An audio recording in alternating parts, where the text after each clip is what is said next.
Hi, my name is Jenelle Riley. I'm an editor at Variety, and welcome to this SAG-AFTRA Foundation Conversation at Home with Nathan Lane of Penny Dreadful, City of Angels. Today's guest is, well, honestly, a genuine national treasure, a three-time Tony Award winner, a two-time Emmy Award winner, and a SAG Award winner. He's an actor and producer. He's shown his range playing everything from Roy Cohn to Max Bialystock to Timon. You can see him now every week on Showtime's new series, Penny Dreadful, City of Angels. I am so thrilled to welcome Nathan Lane. Hello. Hello. Thank you, Jenelle, for that lovely introduction. And I hope you're staying safe and healthy. You actually looked a little embarrassed as I was listing all of your accolades there.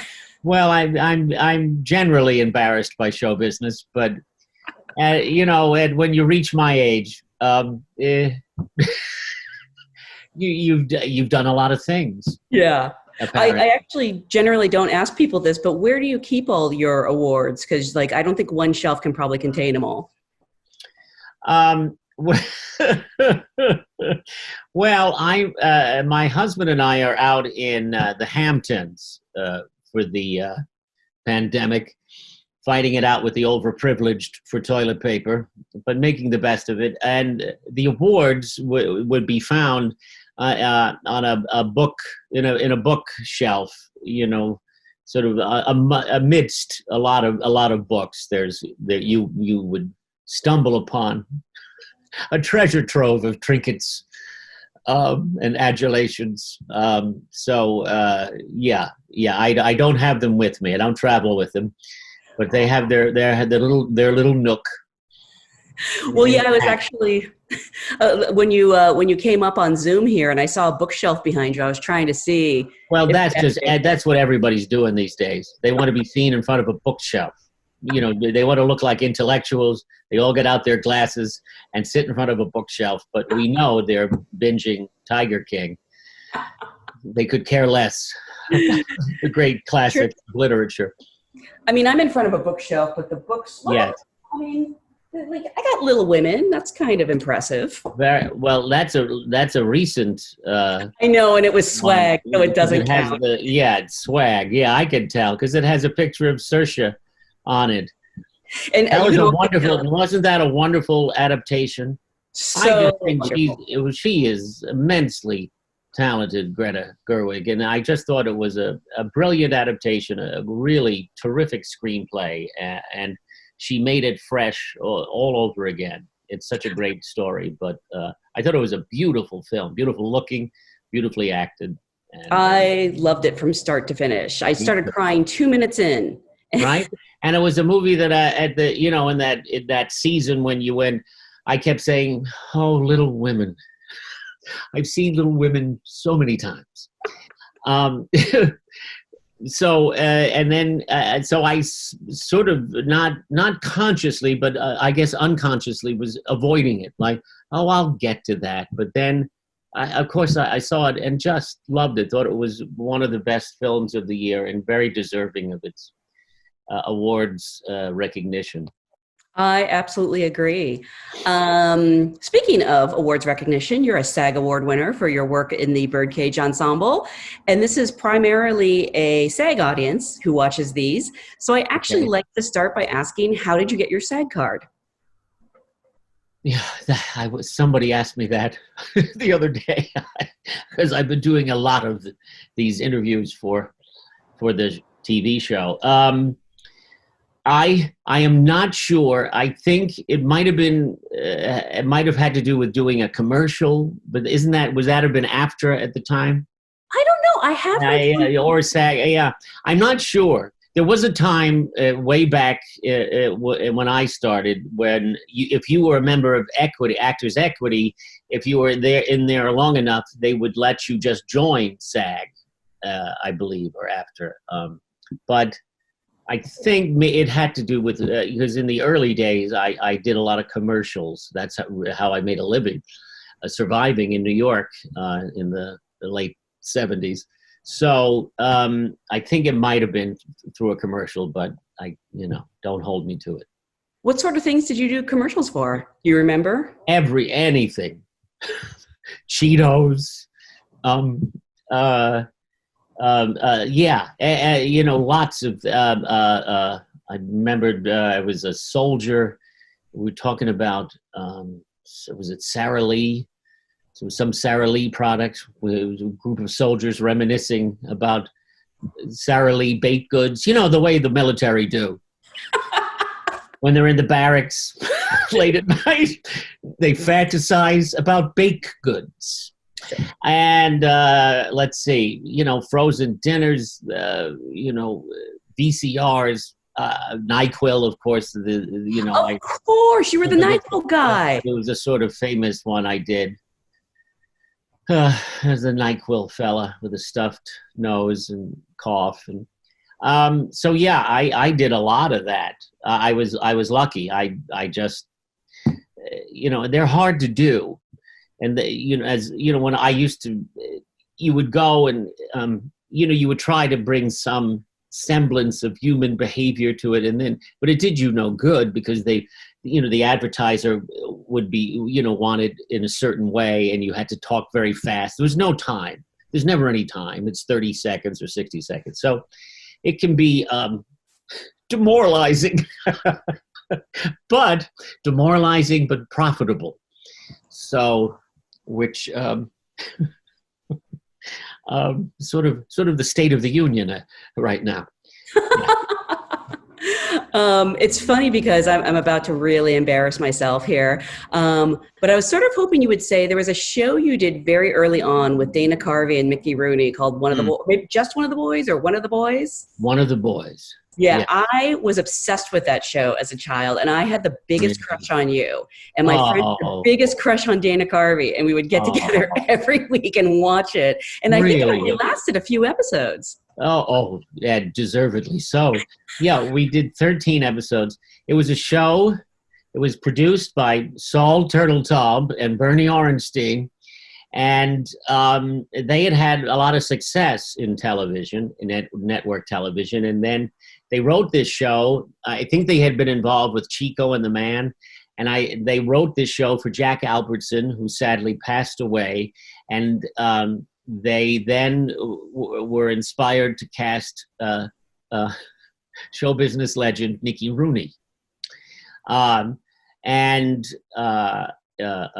Carvey, I think, had a holding deal with NBC, and so he took this job, and then I was hired. I had been living in LA. I was working as part of a comedy team. We had gone out to LA in 1980, and then I had auditioned for the show, and then they brought me to New York, and I got the show, and then we shot 13 episodes at NBC. Mickey Rooney was sort of having a renaissance at the time. He was, you know, had done Sugar Babies and The Black Stallion. And he'd been through a very difficult time in his life where he wasn't working and he had been forgotten. And this was a wonderful time for him. And so he was doing 8 shows a week of Sugar Babies and thought, I'll just squeeze in a situation comedy during the day. And, it just wasn't, it wasn't, you knew sort of going in, it wasn't going to be a great show, but it was, an interesting experience to work with Mickey. And of course the word Dana, who was, so brilliantly funny. And we had a very nice time together, and Mickey, was a handful. But we were in the same studio where literally we did 13 episodes, and then David Letterman went into that same studio at 30 Rock. Oh, wow. So yeah, it was just as we were finishing the last scene, I saw a desk being brought in, and I knew it was all over for one of the boys. And not a moment too soon. Well, as a 4-year-old, I loved it. Well, that's very sweet. I'm glad somebody liked it. And it was you. It was a 4-year-old. Maybe we were playing to the wrong demographic. Obviously, it was preschoolers who needed to see Mickey Rooney, Dana Carvey, and Nathan Lane all together. Well, it was one of those things where I didn't put together until years later that it was you. I just remembered this, show and how great the cast was. And then I looked back and I was like, oh my God, that was Nathan Lane and Dana Carvey. It's always fun to see early projects from people. Yeah. Who Who else was in it? Scatman Crothers. Love him. Yeah. It's very sweet man. And I remember saying to him, how do you stay so young? And I said, you look, I don't know how old you are, but I said, you look so fantastic. And he said, Nathan, I'll tell you, every morning I take a nice hot shower and then I smoke a big fucking joint. And then I'm ready to face the day. So, words to live by. Well, he lived to be pretty old too, so yes, but he probably looked like that at 12. Shaved head, yep. playing old blues on the ukulele. He probably always looked like that. He was that guy from like the 60s on. Yeah. Yeah. The Shining, and he was a wonderful man and a wonderful actor and performer. So now, jumping all the way ahead, you're back on TV with City of Angels. You can do broad comedy and deeply affecting dramatic work to equal acclaim, but I do think people probably tend to associate you more with comedy. Answer the age-old debate: which is harder, comedy or drama?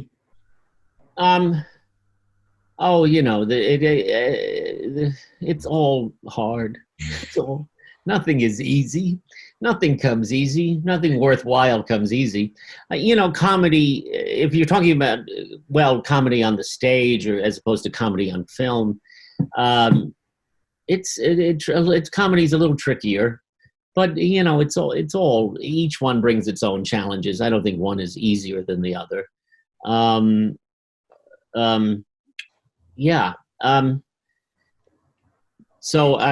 don't have an answer to that question.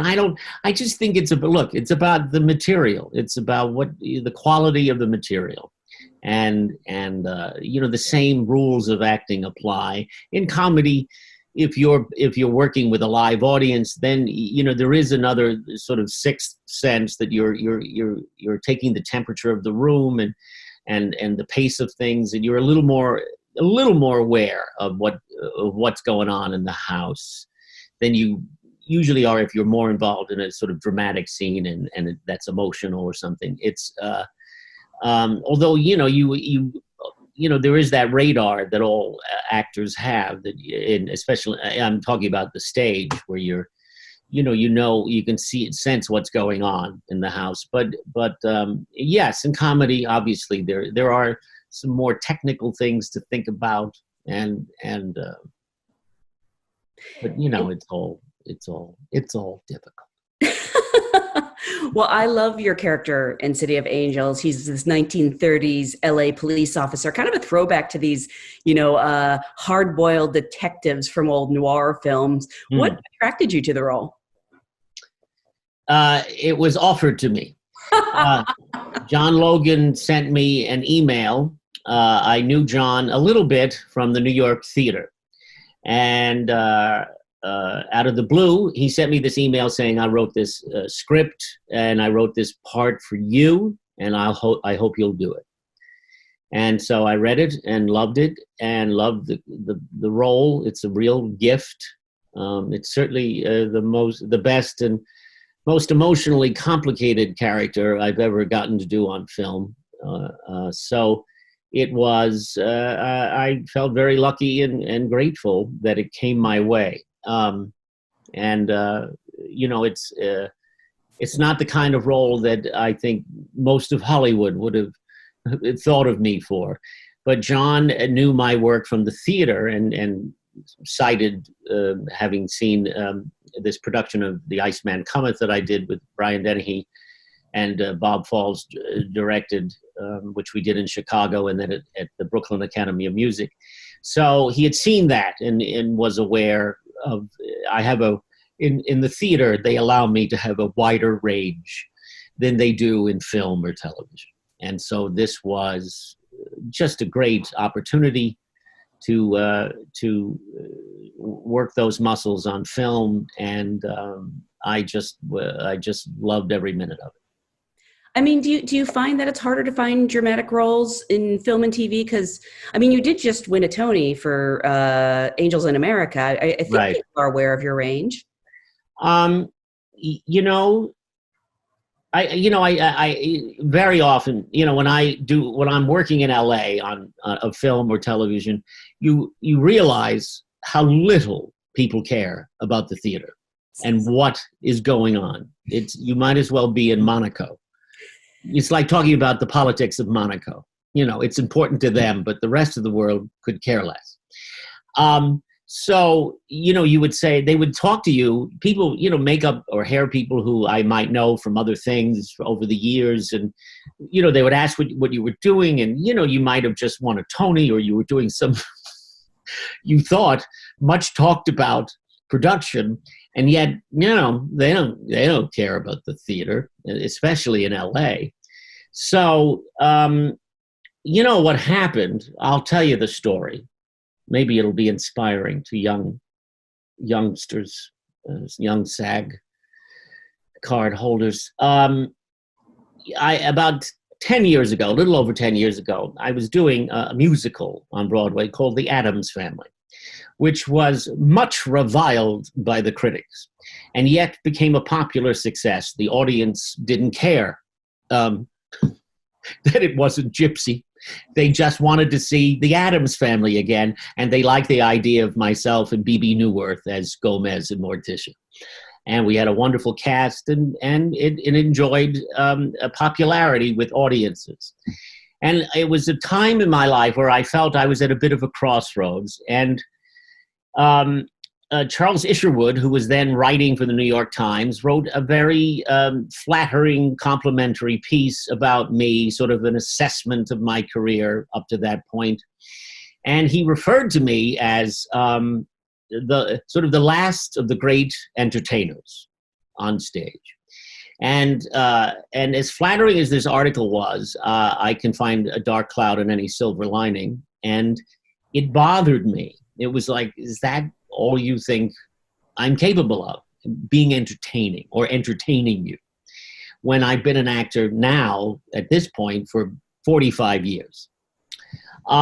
So I wondered if I could change that and change people's perception of me. I mean, I understand people, they like to know who you are, and they put you in a box, and they want to keep you in the box. It makes them feel good. They know what they're going to get. There are no surprises. So you can easily be pigeonholed in this business unless you take some chances and risks. So I decided I needed to challenge myself and the audience. So there was an interview in Variety, a conversation between Brian Dennehy, the late great Brian Dennehy, a very old friend of mine of 30 years, and Bob Falls, the director and artistic director of the Goodman Theater in Chicago. And they were talking about their longtime collaboration and maybe revisiting the Iceman Cometh. This time, they had done it with Brian playing Hickey in 1990. And then they thought they would revisit it, and Brian would take on the role of Larry Slade, and they were wondering who could take on the role of Hickey, the central character. And I read that, and I thought, that is it. This is what I need to do. And I wrote Bob Falls an email, and I didn't know him very well, but I said, I read this interview, and if you are going to do Iceman Cometh, I would like you to consider me for the role of Hickey, and here's why. Here's my initial concept for the character. And he wrote to me and he said, well, we were just talking off the top of our heads. We weren't really planning on doing Iceman again, but if you want to do it, I would love to sit down and talk about it. And it eventually led to doing that in Chicago. This was around 2012 by then. Yeah. Around 2012, we did it in Chicago. And it was a life-changing experience. It was exactly what the doctor ordered, what I needed to do for myself. And even though I was putting myself in a rather vulnerable position because it's a regional theater. You rehearse for 6 weeks, and then you have 9 performances, and they review it. 9 performances of The Iceman Cometh is nothing. It's you're just getting your bearings, and in terms of figuring it out. As much preparation as you do, and I had 10 months of preparation. Nothing prepares you for when you're actually standing on stage in front of 1,200 people and doing it. And so it was this thrilling and, as I said, life-changing experience, and terrifying, absolutely terrifying, but that's what I was looking for. I was looking to be terrified again. I was looking to feel, I don't know if I can do this, but I'm going to give it my best shot. And what you learn from that and gain from that is invaluable, especially with O'Neill, because it's that play is operatic, and he's asking you to be as brave as he is in the writing, and to leap off this cliff with him and dive into the abyss, into the darkest places of your psyche and your soul. And he demands the very best you have at all times. It's exhausting, but just what I was looking to do. Now, I started with really one of the most difficult roles in the theatrical canon, but I'm glad I did, because I was not the same after that. Really? And so, the notion is that I've now gotten to where I am, and interestingly, John Logan cited this production and this work of mine. So it all has led to Penny Dreadful City of Angels, and me playing this role, and so I feel that I succeeded. And it's not an easy thing to do. I have no power in film or television. I have a little bit of power in the theater. So I could suggest this, and it actually happened, and it has led me to where I am today. And I'm sure that for people who only know me from Modern Family, this character will be a revelation of sorts. But if you happen to be following my career over the last decade or so, you would notice that I was doing things like The Good Wife or The People versus OJ, that I was moving away from, some people, literally the guy, Steve Levitan, who runs Modern Family, said, "Does this mean you're not going to do comedy anymore?" And I was like, no, I just want to be a well-rounded actor. I have more to offer. There's more going on inside here than meets the eye. And I needed to do that for myself. And otherwise, why do it? Why are we doing this? If we don't take on these kinds of challenges and climb these mountains, I mean, really, that's what it's all about.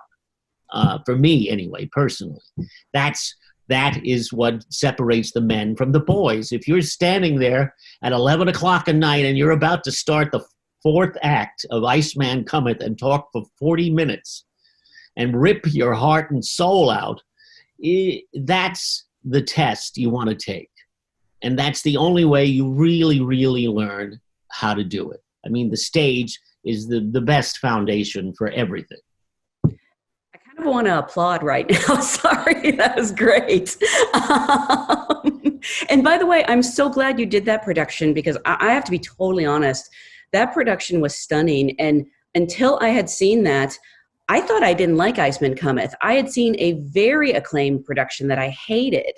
And I now understand what was wrong with that production. I'd seen a college production, which just colleges shouldn't do. And seeing that one, I was like, oh my God, I get it. I get why this play is such a legend.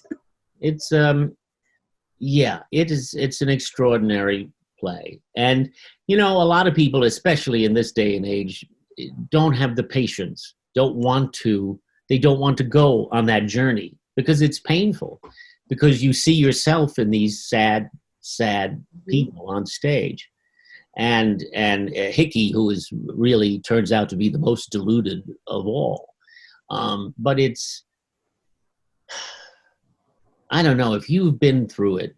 There's nothing like it. I mean, it was close to 5 hours. They did one with George Wolfe, one of my favorite directors and people in the world, did it with Denzel Washington. And they cut, but they made a lot of cuts. Yeah. And I understand that, the Theater Guild would go to O'Neill and say, you repeat this 18 times. He would say, I meant to repeat it 18 times. Because there's a kind of, it's like a symphony of sorts where, the music of the play is, there are deliberate repetitions of things with maybe a small change in the wording somehow. And you start to see why, and you start to see as Hickey's,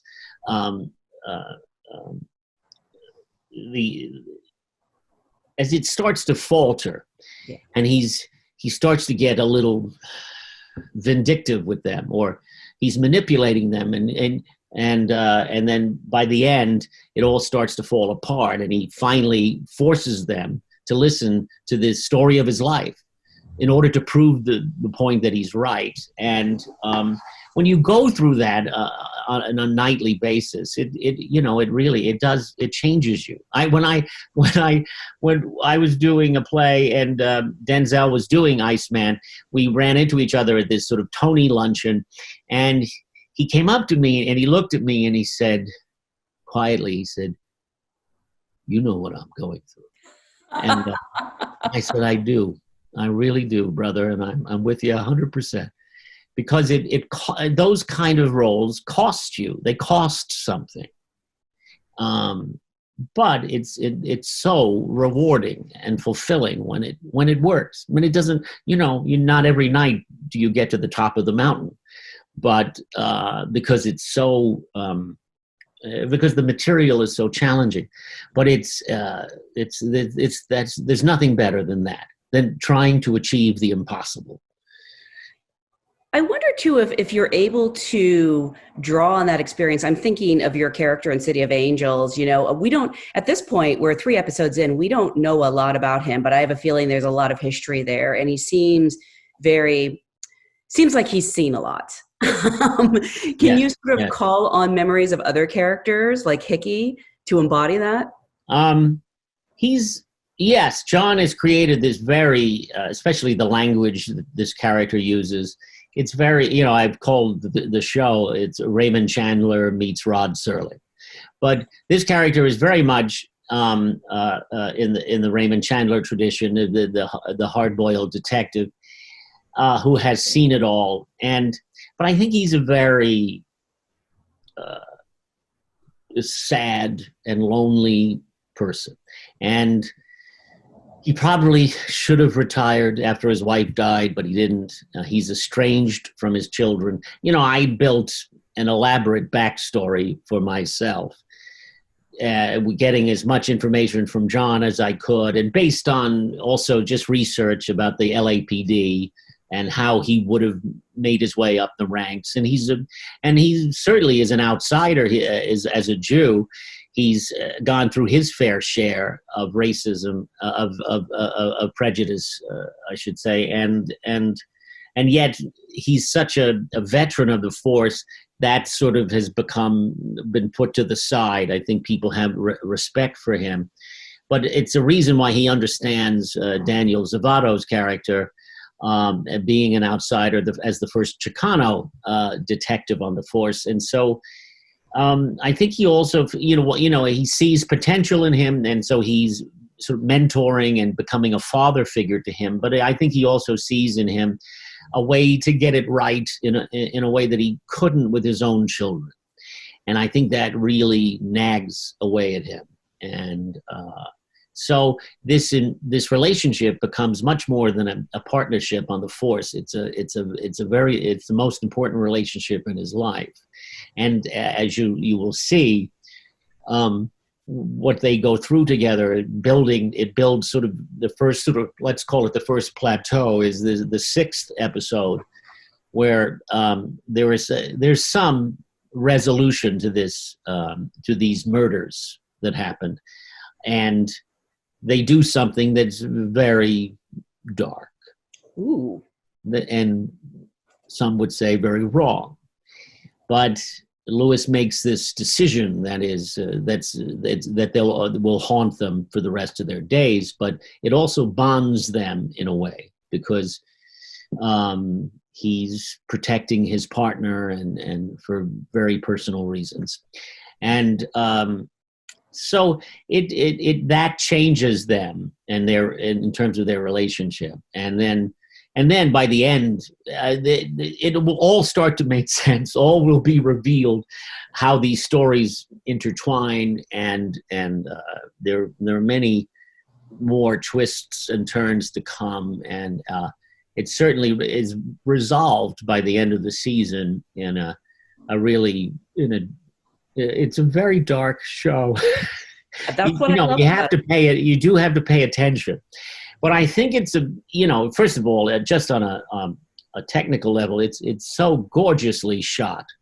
I mean, this is I was so knocked out. I mean, they spent 7 months doing 10 episodes of television. It was shot like a feature film. And the DPs like John Conroy that we had on this show are real artists, and the entire crew.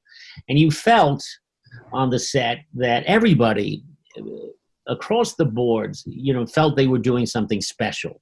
That this kind of writing, these kinds of characters and stories don't come along that often, where you feel like,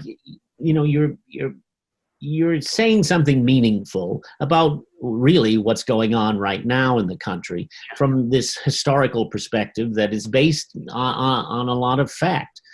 So, and that history will repeat itself if we're not paying close attention. Mm-hmm. But so that feeling on the set of just this, it was this in the sixth episode for Danny Zavato, this wonderful young actor who's I think got a very big future, and Adon Rocha, who plays this character. Now I can't think of his name, but he's we catch him, and there's the whole episode for the three of us is it's like a play. Oh. There's other things going on, but it's all about this interrogation and what happens amongst these three men, and where it takes you by the end. I think is just one of the best written episodes of the season, and a real high point. What happens to each one of them. That's you don't get that very often, where the show ends on me going in and talking to Adon, and it's like a 3-page monologue, and it's like getting to do O'Neill. We're going to take you someplace, and that's a tribute to John and what he's trying to do with this show. Well, I can't wait to see it. You have just teased me for the next few episodes. I'm so excited. I want to remind everyone the show airs Sundays on Showtime. You can check out new episodes. I also want to remind everyone that if you can look in the comments for information on SAG-AFTRA Foundation's COVID Relief Fund. And sort of to that end, what are you sort of doing during this pandemic to stay creative? Is there anything you're enjoying watching or reading or? Yeah. I mean, it's important to try to structure your days, because it's so easy to wake up, have some coffee, and think, I think I'm going to vacuum today, and then the next thing you know, it's 5 p.m. and it's time for a nap. So I'm trying to get out in the air and walk, and with my mask on, and doing a lot more reading. Every book on that shelf you've read, and catching up on the reading that all the things we used to say, I just don't have the time. Well, now we do. And it's obviously it's also a time of we have to honestly, there's no leadership. We have to look out for ourselves and each other and protect each other. And it's a time of, I think, hopefully a time of reflection and self-examination. And we live in this time when no one will listen. No one's listening. No one's listening to one another. And as we know, listening is maybe one of the most important things in acting. Really listening. And I want to be positive and think we can come out of this on the other side and for the better. And that's my biggest hope, is that as difficult as this is, and it's going to take much longer than we really want, but if we do that, really listen to one another and look out for one another, I think we will have learned something from all of this. I hope you're right. Thank you again so much for joining us, and congratulations on the show. It is so much fun to watch. Thank you. I appreciate it. Stay safe and healthy.